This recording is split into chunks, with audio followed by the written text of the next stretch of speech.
Chhatrapati संभाजीनगरच्या पैठणमध्ये car कालव्यामध्ये कोसळलेली आहे। चालकाचं नियंत्रण सुटल्यानं हा अपघात घडलाय।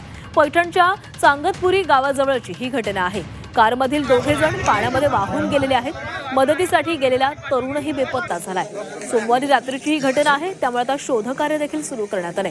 चालकाचा ताबा सुटल्यानं कार जायकवाडीच्या उजव्या कालव्यामध्ये कोसळून कारमधील पती पत्नी आणि त्यांना वाचवण्यासाठी गेलेला तरुण असे 3 जण बेपत्ता झाल्याची घटना पैठणच्या चांगतपुरी गावाजवळ घडलेली आहे। सोमवारी रात्री कार चांगतपुरी पैठण रस्त्याने जात होती। कारमध्ये चालक अल्ताफ पठाण मुखिद शेख व त्यांची पत्नी निलोफर मुखिद शेख असे 3 जण होते। चांगतपुरी गावाजवळील कालव्याच्या पुलालगत चालकाचा रस्त्याचा अंदाज न आल्यानं कार कालव्यामध्ये गेली। चालकानं प्रसंगावधान बाळगत कार बाहेर उडी मारली।